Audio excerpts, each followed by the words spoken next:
Welcome back to my channel. ಇವತ್ತು ಬೇಗನೆ office ಮುಗಿಸ್ಕೊಂಡು ಮನೆಗೆ ಬಂದಿದ್ದೀನಿ. ಹಾಫ್ ಡೇಗೆ ಪರ್ಮಿಷನ್ ಕೇಳ್ಕೊಂಡು ಬಂದಿದ್ದ ರೀಸನ್ ಏನಂತ ಅಂದರೆ, ಇವತ್ತು ನನ್ನ ಕಸಿನ್ ಮಗಳದ್ದು ಬರ್ಡೇ ಪಾರ್ಟಿ ಇದೆ ಬ್ಯಾಂಗ್ಳೂರಲ್ಲಿ. ಸೊ ಅದಕ್ಕೋಸ್ಕರ ನಾನು ಪ್ರಕಾಶ್ ಇಬ್ಬರು ರೆಡಿಯಾಗಿ ಗಾಡಿಲೇ ಹೊರಡೋಣ ಅಂತ ಹೇಳಿ ಗಾಡಿಲೇ ಹೊರಟಿದ್ವಿ. ಬರ್ಡೇ ಪಾರ್ಟಿ ಸ್ಟಾರ್ಟ್ ಆಗಬೇಕಾಗಿರೋದು 5:30ಗೆ. ಸೊ ಹಾಗಾಗಿ ನಾನು 4 ಗಂಟೆ ಅಷ್ಟೊತ್ತಿಗೆ ನಾನು ಪ್ರಕಾಶ್ ಇಬ್ಬರು ಗಾಡಿನಲ್ಲೇ ಹೊರಟ್ವಿ. ಸಮ್ಮರ್ ಚೆನ್ನಾಗಿರೋದ್ರಿಂದ ಗಾಡಿ ಮೇಲೆ ಹೊರಡೋಕ್ಕೆ ಏನೂ ಪ್ರಾಬ್ಲಮ್ ಇಲ್ಲ ಅಂತ ಅಂದ್ಕೊಂಡು ಹೊರಟ್ವಿ. ಬಟ್ ಅವತ್ತೇನು ನನ್ನ ಅನ್ಲಕ್ಕೋ ಅಥವಾ ಏನು ವಿಚಿತ್ರನೋ ಗೊತ್ತಿಲ್ಲ, ಫುಲ್ಲು ಮೋಡ, ಸಿಕ್ಕಾಪಟ್ಟೆ ಗಾಳಿ, ಫುಲ್ ಸೈಕ್ಲೋನ್ ಎಫೆಕ್ಟ್ ಇತ್ತಂತೆ ಅವತ್ತು. ನಾನು ವೆದರ್ ಏನು ಚೆಕ್ ಮಾಡಿರಲಿಲ್ಲ. ಮನೆಯಿಂದ ಹೊರಡುವಾಗಲೂ ಸಿಕ್ಕಾಪಟ್ಟೆ ಬಿಸಿಲಿತ್ತು. ಬಟ್ ಹೋಗೋವಾಗ ದಾರಿನಲ್ಲಿ ಫುಲ್ಲು ಗಾಳಿ, ನನಗಂತೂ ಯಾವಾಗ ರೀಚ್ ಆಗ್ತೀನಪ್ಪ ಅಂತ ಅನಿಸ್ಬಿಡ್ತು. ಬಟ್ ಗಾಡ್ ಗ್ರೇಸ್ ನನ್ನ ಸಮೃದ್ಧಿನ ನನ್ನ ಅಪ್ಪ ಅಮ್ಮನ ಜೊತೆ ಬರಲಿ ಅಂತ ಹೇಳಿ ಕಾರಲ್ಲಿ ಕಳಿಸ್ಕೊಟ್ಟಿದ್ದೆ. ಸೊ ಬ್ಯಾಂಗ್ಳೂರಲ್ಲಿ ಜಾಲಹಳ್ಳಿ ಕ್ರಾಸ್ ಹತ್ರ ನಮ್ಮದು ಗಾಡಿನ ನಿಲ್ಲಿಸಿ ಅಲ್ಲಿಂದ ನಾವು ಮೆಟ್ರೋದಲ್ಲೇ ಹೊರಡೋಕ್ಕೆ ಡಿಸೈಡ್ ಮಾಡಿದ್ವಿ. ಯಾಕಂದರೆ ಅಷ್ಟೊತ್ತಿಗಾಗಲೇ ಸಣ್ಣ ಮಳೆ ಶುರು ಆಗಿಬಿಟ್ಟಿತ್ತು. ಬರ್ಡೇ ಪಾರ್ಟಿಗೆ ಹೋಗ್ತಾ ಇರೋದ್ರಿಂದ ನಾನಿವತ್ತು ಒಂದು ಕ್ರಾಪ್ ಟಾಪ್ ವೇರ್ ಮಾಡಿದ್ದೆ. ಹೇಗೆ ಕಾಣಿಸ್ತಾ ಇದ್ದೀನಿ ಅಂತ ಪ್ಲೀಸ್ ಕಮೆಂಟ್ ಮಾಡಿ. ನಿಮ್ಮ ಕಮೆಂಟ್ಸ್ ನನಗೆ ತುಂಬಾ ಇಂಪಾರ್ಟೆಂಟು. ಸೊ ನಾವು ಮೆಟ್ರೋದಲ್ಲಿ ಹೋಗಿ ಆಮೇಲೆ ಅಲ್ಲಿಂದ ಫೋರಮ್ ಮಾಲ್ ಹತ್ರ ಇಳ್ಕೊಂಡ್ವಿ. ಫೋರಮ್ ಮಾಲಿಂದ ಒಂದು 4 ಕಿಲೋಮೀಟರ್ ಡಿಸ್ಟೆನ್ಸಲ್ಲಿ ಅಗಸ್ತ್ಯ ಅಂತ ಹೋಟೆಲ್ ಲೊಕೇಶನ್ ಕಳಿಸಿದ್ರು, ಬರ್ಡೇ ಪಾರ್ಟಿ ಅಲ್ಲೇ ಅರೇಂಜ್ ಆಗಿದ್ದಿದ್ದು ಅಂತ. ಬಟ್ ನಾವು ಮೆಟ್ರೋದಲ್ಲಿ ಬರೋ ಅಷ್ಟೊತ್ತಿಗೆ 7 o'clock ಆಗೋಗ್ಬಿಟ್ಟಿತ್ತು. ಫಂಕ್ಷನ್ ಬಂದು 5:30 6 o'clockಗೆ ಸ್ಟಾರ್ಟ್ ಆಗಿತ್ತು. ನಮ್ಮ ರಿಲೇಟಿವ್ಸ್ ಆಲ್ಮೋಸ್ಟ್ ಎಲ್ಲರೂ ಅಷ್ಟೊತ್ತಿಗೆ ಹೊರಟ್ಬಿಟ್ಟಿದ್ರು.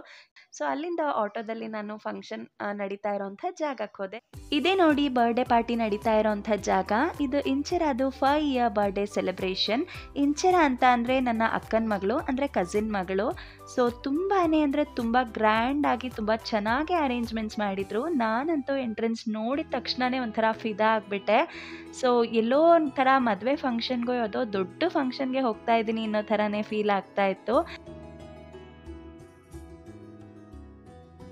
ಇದೊಂದು ಔಟ್ಡೋರಲ್ಲಿ ಆರ್ಗನೈಸ್ ಮಾಡಿರೋಂಥ ಇವೆಂಟ್ ಆಗಿತ್ತು. ಯಾಕಂದರೆ ಸಮ್ಮರ್ ಸೀಸನ್ ಆಗಿರೋದ್ರಿಂದ ಇಂಡೋರ್ಗಿಂತ ಔಟ್ಡೋರ್ ತುಂಬಾ ಕಂಫರ್ಟಬಲ್ ಆಗಿರುತ್ತೆ ಅಂತ ಹೇಳಿ ಔಟ್ಡೋರಲ್ಲೇ ಫಂಕ್ಷನ್ ಅರೇಂಜ್ಮೆಂಟ್ಸ್ ಎಲ್ಲ ಮಾಡಿದರು. ಡೆಕೋರೇಷನ್ ಅಂತೂ ಅಲ್ಟಿಮೇಟ್ ಆಗಿ ಇತ್ತು. ಸೊ ಔಟ್ಡೋರಲ್ಲಿ ಆಸಮ್ ಆಗಿ ಡೆಕೋರೇಷನ್ಸ್ ಮಾಡಿದರು. ತುಂಬ ಜನ ರಿಲೇಟಿವ್ಸ್ ಬಂದಿದ್ದರು ನಾವು ಹೋಗೋ ಅಷ್ಟೊತ್ತಿಗೆ. ಸೊ ನಾವು ಹೋಗಿದ ತಕ್ಷಣವೇ ನಮಗೆ ವೆಲ್ಕಮ್ ಡ್ರಿಂಕ್ ಎಲ್ಲ ಕೊಟ್ಟು ವೆಲ್ಕಮ್ ಮಾಡಿದ್ರು. ಟೋಟಲಿ ತುಂಬ ಆರ್ಗನೈಸ್ಡ್ ಆ್ಯಂಡ್ ಎಕ್ಸ್ಪೆನ್ಸಿವ್ ಆಗಿ ಇತ್ತು ಡೆಕೋರೇಷನ್ಸ್ ಎಲ್ಲನೂ. ನಾನು ಹೋಗೋ ಅಷ್ಟೊತ್ತಿಗೆ ಲೇಟ್ ಆಗಿಬಿಡ್ತೇನೋ ಅಂತ ಅಂದ್ಕೊಂಡೆ. ಬಟ್ ಅಲ್ಲಿ ಇನ್ನೂ ಯಾವುದೋ ಫನ್ ಆ್ಯಕ್ಟಿವಿಟೀಸ್ ನಡೀತಾ ಇತ್ತು. ಸೊ ಹೋದ ತಕ್ಷಣ ನನ್ನೂ ಕರೆದ್ರು ಆ ಫನ್ ಆ್ಯಕ್ಟಿವಿಟಿಗೆ ಜಾಯಿನ್ ಆಗೋದಕ್ಕೆ. ನಾನು ಕೂಡ ಹೋದೆ. ಅಷ್ಟೊತ್ತಿಗೆ ಅಲ್ಲಿ ನನ್ನ ಮಗಳು ಕೂಡ ಬಂದಿದ್ಲು ಮತ್ತು ನನ್ನ ಪೇರೆಂಟ್ಸ್ ಕೂಡ ಬಂದಿದ್ದರು.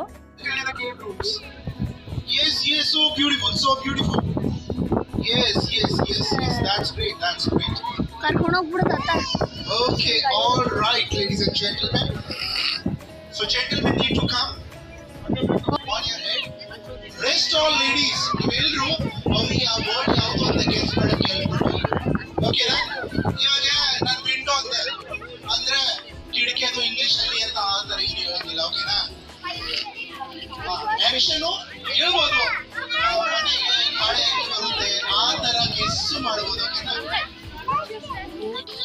ಇಲ್ಲಿ ಆ್ಯಕ್ಟಿವಿಟಿ ಏನು ನಡೀತಾ ಇರೋದು ಅಂತ ಅಂದರೆ, ಒಬ್ಬರು ನೋಡ್ದೇನೆ ಅವರ ತಲೆ ಮೇಲ್ಗಡೆ ಒಂದು ನೇಮ್ ಪ್ಲೇಟ್ನ ಇಟ್ಕೋತಾರೆ. ಅದರಲ್ಲಿ ಏನು ಬರ್ತಿದೆ ಅನ್ನೋದಕ್ಕೆ ನಾವು ಅವ್ರಿಗೆ ಹಿಂಟ್ಸ್ ಕೊಡ್ತಾ ಹೋಗಬೇಕು. ಫಾರ್ ಎಕ್ಸಾಂಪಲ್ ಈಗ ಪೊಲೀಸ್ ಅಂತ ಅಂದರೆ one who always protect us. ಹಾಗೆ ಮಸಾಲ ದೋಸೆ ಅಂತ ಅಂದರೆ dosa which always serves with aloo bhaji. ಈ ಥರ ಏನಾದರೂ ಕ್ಲೂ ಕೊಟ್ಟಾಗ ಅವರು ಆ ವರ್ಡ್ ಏನಂತ ಐಡೆಂಟಿಫೈ ಮಾಡಬೇಕು. ಆ್ಯಕ್ಟಿವಿಟಿ ತುಂಬಾ ಎಂಜಾಯ್ ಮಾಡಿದೆ, ತುಂಬಾ ಚೆನ್ನಾಗಿ ಅನಿಸ್ತು.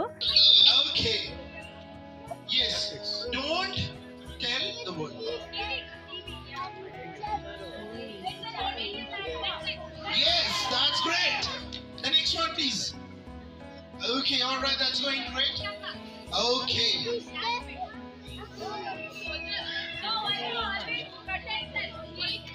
Yeah, that's great. The next lady, please. Yes. To chill. ಈಗ ನಾನು ಎತ್ಕೋತಾ ಇರೋಳೇನೇ ನಮ್ಮ ಬೇಬಿ ಇಂಚರ. ಇವಳೇ ಇಲ್ಲಿ ಬರ್ಡೇ ಪಾರ್ಟಿ ಇಷ್ಟೊಂದು ಗ್ರ್ಯಾಂಡಾಗಿ ಸೆಲೆಬ್ರೇಟ್ ಮಾಡ್ತಾ ಇರೋದು. ಪುಟಾಣಿಗೆ ನೀವು ಕೂಡ ಎಲ್ಲರೂ ವಿಡಿಯೋ ನೋಡ್ತಾ ಇರೋರು ವಿಶ್ ಮಾಡಿ. ಸೊ ಸಡನ್ ಆಗಿ ಇವೆಂಟ್ ನಡೀತಾ ಇದ್ದಂಗೆ ಮಳೆ ಸ್ಟಾರ್ಟ್ ಆಗಿಬಿಡ್ತು. ಬೇರೆ ದಾರಿ ಇಲ್ದೇನೆ ನಾವು ಇಂಡೋರ್ಗೆ ಶಿಫ್ಟ್ ಆದ್ವಿ. ಡೆಕೋರೇಷನ್ ಎಲ್ಲ ಆಗಿದ್ದು ಔಟ್ಡೋರಲ್ಲೇನೆ. ಬಟ್ ಅವತ್ತು ಸೈಕ್ಲೋನ್ ಆಗಿ ಸಣ್ಣ ಮಳೆ ಹಿಡ್ಕೊಂಡಿದ್ರಿಂದ ಸಡನ್ ಆಗಿ ಪ್ರೋಗ್ರಾಮ್ನ ಇಂಡೋರ್ಗೆ ಶಿಫ್ಟ್ ಮಾಡ್ಕೊಂಡ್ವಿ. ಪ್ರೋಗ್ರಾಮ್ ಇಂಡೋರಲ್ಲಿ ಆದ್ರೇನು ಔಟ್ಡೋರಲ್ಲಿ ಆದ್ರೇನು ಮಕ್ಳ ಖುಷಿಗೆ ಮಾತ್ರ ಏನು ಕಂಟ್ರೋಲ್ ಇರಲ್ಲ. ನೋಡಿ ಅವರು ಸಕ್ಕದಾಗಿ ಎಂಜಾಯ್ ಮಾಡ್ತಾ ಇದ್ದಾರೆ. ಎಲ್ಲ ಮಕ್ಳುಗಳು ಸೇರಿ ಇಲ್ಲಿ ಆಟ ಆಡ್ತಾ ಇದ್ರು. ಸೊ ಹಾಗೆ ಅದರದೊಂದು ಕ್ಲಿಪ್ ತಗೊಂಡೆ ಚೆನ್ನಾಗಿರುತ್ತೆ ಅಂತ ಹೇಳಿ. ಇಲ್ಲೆಲ್ಲ ಇಟ್ಟಿರುವಂಥದ್ದು ರಿಟರ್ನ್ ಗಿಫ್ಟ್ಸು. ಅಂದರೆ ಚಿಕ್ಕ ಮಕ್ಳುಗಳು ಯಾರ್ಯಾರು ಬರ್ಡೇಗೆ ಬಂದಿದ್ದಾರೆ ಅವ್ರಿಗೆ ರಿಟರ್ನ್ ಗಿಫ್ಟ್ಸ್ ಕೂಡ ಪ್ಯಾಕ್ ಮಾಡಿದ್ರು. ಪ್ರೋಗ್ರಾಮ್ ಹಾಗೆ ಇಂಡೋರಲ್ಲೇ ಕಂಟಿನ್ಯೂ ಆಯಿತು. ಈಗ ಕ್ಲಾಸಿಕಲ್ ಡ್ಯಾನ್ಸ್ ಪರ್ಫಾರ್ಮೆನ್ಸ್ ಅಂದರೆ ಭರತನಾಟ್ಯ ಡ್ಯಾನ್ಸ್ ಮಾಡ್ತಾ ಇರೋವಂಥದ್ದು ನನ್ನ ಅಕ್ಕನ ಮಗಳೇನೇ, ಸ್ನೇಹ ಅಂತ ಹೇಳಿ. ಸೊ ಇವಳು ಚಿಕ್ಕವಳಿದ್ದಾಗಿಂದನೂ ಭರತನಾಟ್ಯ ಪ್ರಾಕ್ಟೀಸ್ನ ಮಾಡಿದ್ದಾಳೆ. ಆಮೇಲೆ ತುಂಬಾ ಡ್ಯಾನ್ಸ್ ಶೋಗಳನ್ನ ಕೂಡ ಕೊಟ್ಟಿದ್ದಾಳೆ. ತುಂಬಾ ಚೆನ್ನಾಗಿತ್ತು ಇವಳು ಡ್ಯಾನ್ಸ್ ಕೂಡ. ಸಖತ್ ಎಂಜಾಯ್ ಮಾಡಿದ್ರು ಬಂದಿದ್ದವರೆಲ್ಲರೂ.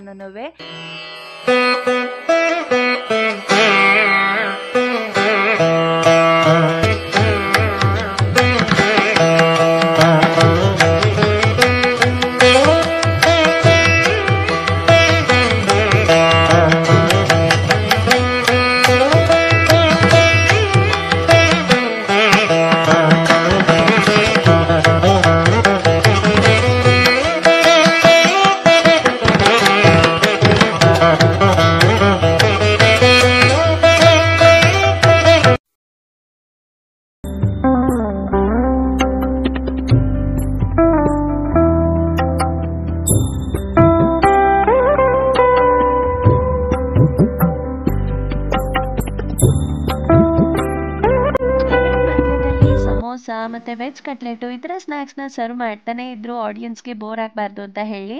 ಆ ಸಣ್ಣ ಮಳೆನಲ್ಲಿ ಬಿಸಿ ಬಿಸಿ ಕಟ್ಲೆಟ್ ತಿನ್ನೋದಕ್ಕೆ ಏನೋ ಒಂಥರ ಚೆನ್ನಾಗಿ ಅನ್ನಿಸ್ತು. ತುಂಬಾ ಟೇಸ್ಟಿಯಾಗಿ ಕೂಡ ಇತ್ತು.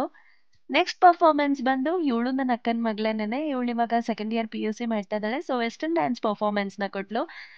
All Kannada remix songs plus ಇತ್ತೀಚೆಗೆ ಟ್ರೆಂಡಿಂಗ್ನಲ್ಲಿರೋ ಅಂಥದ್ದು ತುಂಬಾ ಸಾಂಗ್ಸ್ನ ರಿಮಿಕ್ಸ್ ಮಾಡಿ ಒಂದು ಒಳ್ಳೆ ಬ್ಯೂಟಿಫುಲ್ ಪರ್ಫಾರ್ಮೆನ್ಸ್ನ ಕೊಟ್ಲು. ತುಂಬ ಚೆನ್ನಾಗಿ ಅನ್ನಿಸ್ತು, ಸಕ್ಕದಾಗಿ ಎಂಜಾಯ್ ಮಾಡಿದ್ವಿ. ಬ್ಯಾಕ್ಗ್ರೌಂಡಲ್ಲಿ ಸಾಂಗ್ಸ್ ಇದ್ರೆ ಎಲ್ಲಿ ಕಾಪಿರೈಟ್ ಬರುತ್ತೋ ಅಂತ ಹೇಳಿ ಆಡಿಯೋನ ಮ್ಯೂಟ್ ಮಾಡಿ ವಾಯ್ಸ್ ಓವರ್ ಕೊಡ್ತಾ ಇದ್ದೀನಿ. ಇದು ವಿತ್ ಸಾಂಗ್ ನೋಡಿದ್ರೆ ನಿಮಗೆ ನಿಜವಾಗ್ಲೂ ರಿದಮಿಕ್ ಆಗಿ ಅನಿಸುತ್ತೆ, ಚೆನ್ನಾಗಿ ಅನಿಸುತ್ತೆ.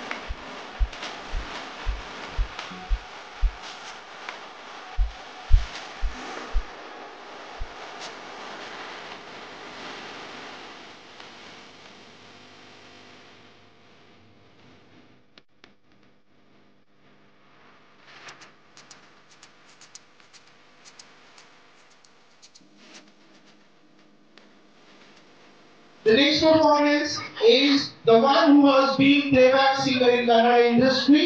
So we have that famous personality over here.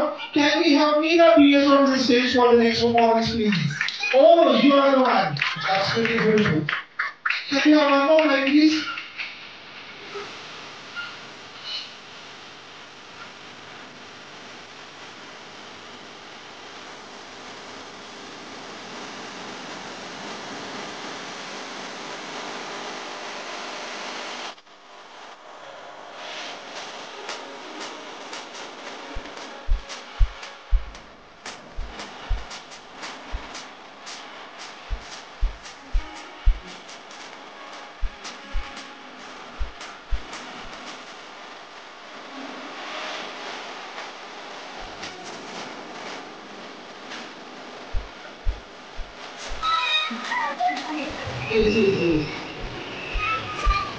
We can be all stand up. Everyone need to do that.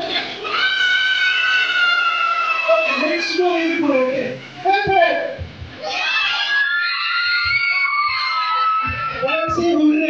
ಇದೆಲ್ಲ ಬಂದು ರಿಟರ್ನ್ ಗಿಫ್ಟು. ಒಂದೊಂದು ಏಜ್ ಮಕ್ಕಳಿಗೆ ಒಂದೊಂದು ಥರ ಡಿಫ್ರೆಂಟ್ ಆಗಿ ರಿಟರ್ನ್ ಗಿಫ್ಟ್ಸ್ನ ಪ್ಯಾಕ್ ಮಾಡಿದ್ರು. ಮಕ್ಕಳಿಗೆ ಪೌಚು ಮತ್ತು ಮಕ್ಕಳಿಗೆ ಆಟ ಸಾಮಾನು ಇದೆಲ್ಲನೂ ರಿಟರ್ನ್ ಗಿಫ್ಟ್ ಆಗಿ ಕೊಡ್ತಾ ಇದ್ರು.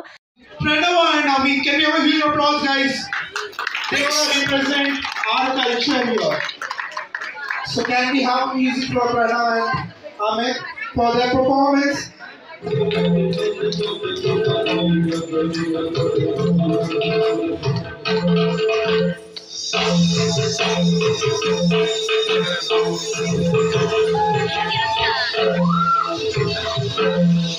ಈ ಯಕ್ಷಗಾನ ಪರ್ಫಾರ್ಮೆನ್ಸ್ ಮಾತ್ರ ನೆಕ್ಸ್ಟ್ ಲೆವೆಲಲ್ಲೇ ಇತ್ತು. Really no words to express and it is a mesmerising performance. ಸಕ್ಕತ್ತಾಗಿತ್ತು.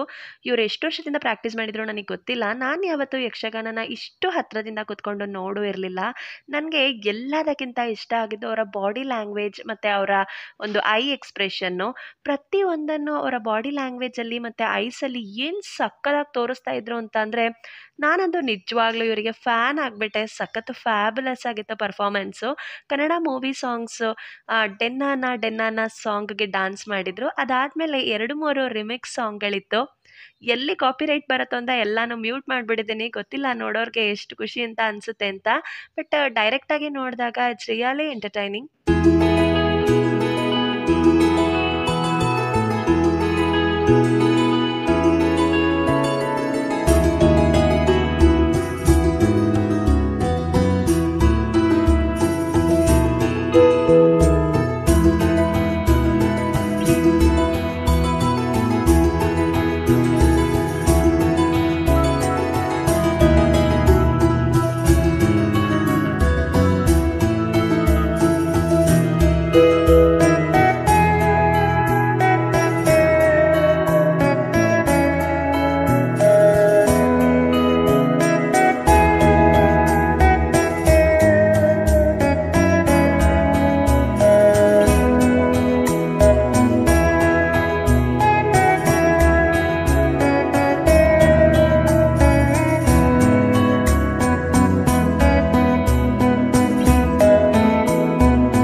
Program continue ಆಗ್ತಾ ಕೇಕ್ ಕಟ್ಟಿಂಗು ರೆಡಿ ಆಗ್ತಾ ಇದೆ. ಕೇಕ್ ಕೂಡ ಬಂದಿತ್ತು. ಎಲ್ಲರೂ ಆಡಿಯನ್ಸು ಪ್ರೋಗ್ರಾಮ್ನ ಖುಷಿಯಿಂದ ಎಂಜಾಯ್ ಮಾಡ್ತಾ ಇದ್ರು.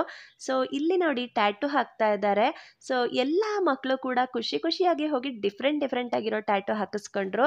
ನಾನು ಸಮೃದ್ಧಿನೂ ಹಾಕಿಸ್ಕೋತಾಳೆ ಅಂದ್ಕೊಂಡೆ, ಬಟ್ ಅವಳಿಗೆ ಅವತ್ತು ಹುಷಾರೇ ಇರಲಿಲ್ವಲ್ಲ, ಸೊ ಅವಳು ಏನೂ ಇಂಟ್ರೆಸ್ಟ್ ತೋರಿಸ್ಲಿಲ್ಲ. ಬಟ್ ಬೇರೆ ಮಕ್ಳು ಹಾಕಿಸ್ಕೊಂಡಿದ್ದನ್ನ ಹಾಗೆ ವಿಡಿಯೋ ಕ್ಯಾಪ್ಚರ್ ಮಾಡ್ಕೊಂಡೆ. ಆಮೇಲೆ ಈ ಯಕ್ಷಗಾನ ಪರ್ಫಾರ್ಮರ್ಸ್ ಜೊತೆ ಒಂದು ಸೆಲ್ಫಿ ತೆಕ್ಕೊಂಡೆ. ಇದಂತೂ ನಿಜ ಮೆಮೊರೇಬಲ್ಲು. ಇವರು ನನ್ನ ಸಿಸ್ಟರ್ಸು. ಸೊ ಇವ್ರ ಜೊತೆಗೆಲ್ಲ ಒಂದಷ್ಟು ಸೆಲ್ಫಿಗಳಾಯಿತು. ನಮ್ಮ ಸೆಲ್ಫಿ ಕತೆ ಎಲ್ಲ ಮುಗಿಯೋ ಅಷ್ಟೊತ್ತಿಗೆ ಕೇಕ್ ಕಟ್ಟಿಂಗ್ ಟೈಮ್ ಬಂದೇ ಬಿಡ್ತು. ನೋಡಿ ಇವಾಗ ಕೇಕ್ ಕಟ್ಟಿಂಗ್ ಮಾಡಿಸ್ತಾ ಇದ್ದಾರೆ.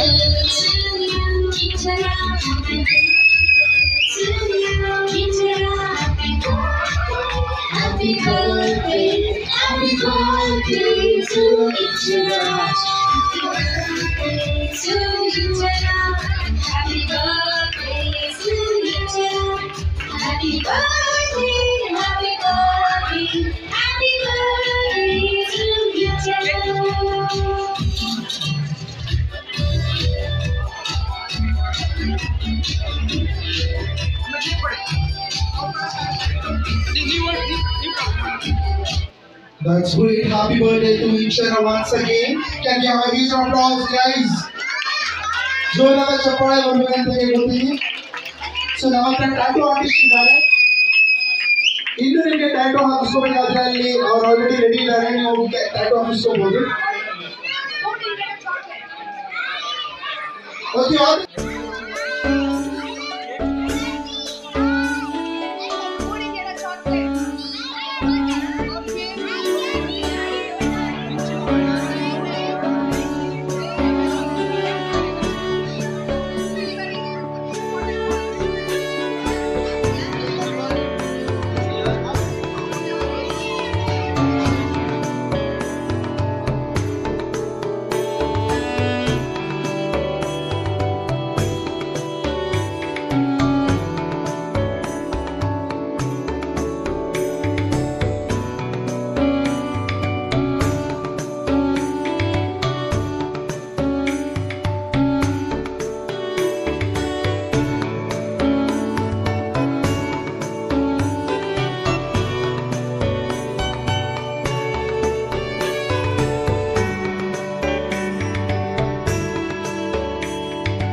ಕೇಕ್ ಕಟಿಂಗ್ ಎಲ್ಲ ಆಸಮ್ ಆಗಿ ಆದಮೇಲೆ ಈಗ ಇಲ್ಲಿ ಡಿನ್ನರ್ ರೆಡಿ ಆಗಿದೆ.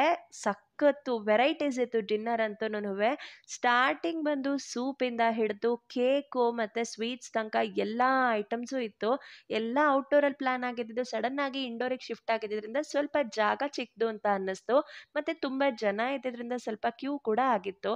ಆಗೋದೆಲ್ಲ ಒಳ್ಳೇದಕ್ಕೆ ಅಂತಾನೆ ಅನ್ಕೋಬೇಕು. ಹೊರಗಡೆ ಔಟ್‌ಡೋರ್‌ಗಿಂತನೂನುವೆ ಆ ಸಣ್ಣ ಮಳೆನಲ್ಲಿ ಈ ಥರ ಒಳಗಡೆ ಬಿಸಿ ಬಿಸಿಯಾಗಿ ಊಟ ಮಾಡ್ತಾ ಇದ್ದಾಗ ಏನೋ ಒಂಥರ ಫೀಲ್ ಕೊಡ್ತು ಅದು. ನನಗೆ ಸೂಪು ಬ್ರೋಕ್ಲಿ ಸೂಪ್ ಇದು ಇಷ್ಟ ಆಯಿತು ತುಂಬ. ಅದಾದ್ಮೇಲಂತೂ ನನಗೆ ಎಕ್ಸ್‌ಪ್ಲೇನ್ ಮಾಡೋಕ್ಕಾಗಲ್ಲ because there are many different kinds of dishes. ತುಂಬ ಚೆನ್ನಾಗಿತ್ತು. ಎಲ್ಲಾನು ಹಾಕ್ಸ್ಕೊಂಡು ಊಟ ಮಾಡಿದೆ. ಬಟ್ ನನಗೆ ಸ್ವೀಟ್ಸು ತುಂಬ ತಿನ್ನೋಕ್ಕಾಗಲ್ಲ. ಹೆವಿ ಅನ್ನಿಸ್ಬಿಡ್ತು. ಮತ್ತು ತುಂಬಾ ವೆರೈಟೀಸ್ ಇದ್ದಿದ್ದರಿಂದ ಎಷ್ಟು ಬೇಕೋ ಅಷ್ಟು ಹಾಕ್ಸ್ಕೊಂಡು ಊಟ ಮಾಡಿದೆ. ಸಮೃದ್ಧಿಗೆ ಮಾತ್ರ ಏನೂ ತಿನ್ನಕ್ಕೆ ಇಂಟ್ರೆಸ್ಟ್ ಇರಲಿಲ್ಲ. ಏನು ಬೇಕು ಅಂತ ಕೇಳಿದ್ರು ಬೇಡ, ಬೇಡ, ಬೇಡ ಅಂತ ಇದ್ಲು. ಯಾಕಂದರೆ ಅವಳಿಗೆ ಸ್ವಲ್ಪ ಹುಷಾರಿರಲಿಲ್ಲ. ಕೋಲ್ಡ್ ಆಗಿಬಿಟ್ಟಿತ್ತು. ಸೊ ಏನು ಬೇಡ ಮಮ್ಮಿ ಅಂತ ಅಂದ್ಲು. ಬಟ್ ಅವಳಿಗೆ ಆಲ್ ಟೈಮ್ ಫೇವ್ರೇಟ್ ಅಂತ ಅಂದರೆ ನೂಡಲ್ಸು. ಸೊ ನೂಡಲ್ಸ್ ಇತ್ತಲ್ಲ, ನೂಡಲ್ಸ್ ಹಾಕಿಸ್ಕೊಂಡು ಅದೊಂದೇ ವೆರೈಟಿ ಅವಳು ಟ್ರೈ ಮಾಡಿದ್ದು. ಅದಾದಮೇಲೆ ಕೇಕ್ ತಿಂದ್ಲು. ಅವಳಿಗೆ ಪಾಪ ಐಸ್ ಕ್ರೀಮ್ ಅಂದರೆ ತುಂಬ ಇಷ್ಟ. ಬಟ್ ಐಸ್ ಕ್ರೀಮ್ ತಿನ್ನಕ್ಕೆ ಅವಳಿಗೆ ಆಗಲಿಲ್ಲ ಕೋಲ್ಡ್ ಆಗಿದ್ದರಿಂದ. ಸೊ ನಾನು ಮಾತ್ರ 90% ಅಲ್ಲಿ ಇದ್ದಿದ್ದಂತಹ ಎಲ್ಲ ವೆರೈಟೀಸ್ ಕೂಡ ಟ್ರೈ ಮಾಡಿದೆ. ತುಂಬಾ ವೆರೈಟೀಸ್ ಇತ್ತು. ಊಟ ಕೂಡ ತುಂಬ ಚೆನ್ನಾಗಾಯಿತು. ಡಿನ್ನರ್ ಅರೇಂಜ್‌ಮೆಂಟ್ಸು ತುಂಬ ಇಷ್ಟ ಆಯಿತು. ಊಟ ಮುಗಿಸಿ ಫ್ರೆಂಡ್ಸ್ ಜೊತೆ, ರಿಲೇಟಿವ್ಸ್ ಜೊತೆ ಎಲ್ಲರ ಜೊತೆ ಒಂದಷ್ಟು ಒಳ್ಳೆ ಮೊಮೆಂಟ್ಸ್‌ನ ಸ್ಪೆಂಡ್ ಮಾಡಿ, ಒಂದಷ್ಟು ಸೆಲ್ಫೀಸ್ ತೆಕ್ಕೊಂಡು ಸಖತ್ತಾಗಿ ಎಂಜಾಯ್ ಮಾಡಿ ಅವತ್ತು ನೈಟ್ ಅಲ್ಲಿಂದ ಹೊರಟಾಗ ಆಗಲೇ 10:30 ಆಗಿತ್ತು. ಮನೆಗೆ ಬಂದಾಗ ರಾತ್ರಿ 12:35 ಅಥವಾ 1 ಆಗಿತ್ತು. ಸೊ ಇದಾಗಿತ್ತು ಇವತ್ತಿನ ಬರ್ಡೇ ವ್ಲಾಗ್. ಯಾರಿಗಾದರೂ ಈ ವಿಡಿಯೋ ಹೆಲ್ಪ್‌ಫುಲ್ ಆಗುತ್ತೆ, ನಿಮ್ಮ ಮನೆಯಲ್ಲೂ ಏನಾದರೂ ಫಂಕ್ಷನ್ ಮಾಡಿದ್ರೆ ಈ ವಿಡಿಯೋ ಏನಾದರೂ ಯೂಸ್ ಆಗುತ್ತೆ ಅಂತ ಅಂದ್ಕೊಂಡೆ ಇದನ್ನ ವಿಡಿಯೋ ಮಾಡಿ ಹಾಕಿದ್ದೀನಿ. ಸೊ ವಿಡಿಯೋ ಇಷ್ಟ ಆದರೆ ಮಿಸ್ ಮಾಡ್ದೇನೆ ಲೈಕ್, ಶೇರ್ ಆ್ಯಂಡ್ ಕಮೆಂಟ್ ಮಾಡಿ. ನಿಮ್ಮ ಫ್ರೆಂಡ್ಸು, ಫ್ಯಾಮಿಲೀಸು ಎಲ್ಲರಿಗೂ ಶೇರ್ ಮಾಡಿ. ಯಾರಾದರೂ ಫಸ್ಟ್ ಟೈಮ್ ನನ್ನ ಚಾನಲ್‌ನ ವಿಸಿಟ್ ಮಾಡ್ತಾ ಇದ್ದರೆ ಪ್ಲೀಸ್ ಮಿಸ್ ಮಾಡದೆ ಸಬ್ಸ್ಕ್ರೈಬ್ ಮಾಡ್ಕೊಳ್ಳಿ ಅಂತ ಹೇಳ್ತಾ ಇವತ್ತಿನ ವ್ಲಾಗ್‌ನ ಎಂಡ್ ಮಾಡ್ತಾ ಇದ್ದೀನಿ. ಹೇಗೆ ಅನ್ನಿಸ್ತು ಅಂತ ಹೇಳಿ ಪ್ಲೀಸ್ ಕಮೆಂಟ್ ಬಾಕ್ಸಲ್ಲಿ ಕಮೆಂಟ್ ಹಾಕಿ. ಆ್ಯಂಡ್ ನನ್ನ ಡ್ರೆಸ್ ಆಗಿರ್ಬೋದು, ಹಾಗೆ ಈವೆಂಟ್ ಆಗಿರ್ಬೋದು ಇಷ್ಟ ಆಯಿತಾ ಪ್ಲೀಸ್ ಕಮೆಂಟ್ ಮಾಡಿ. ನಾಳೆ ವಿಡಿಯೋದಲ್ಲಿ ಸಿಗ್ತೀನಿ. ಅಲ್ಲಿವರೆಗೂ see you, bye bye, take care.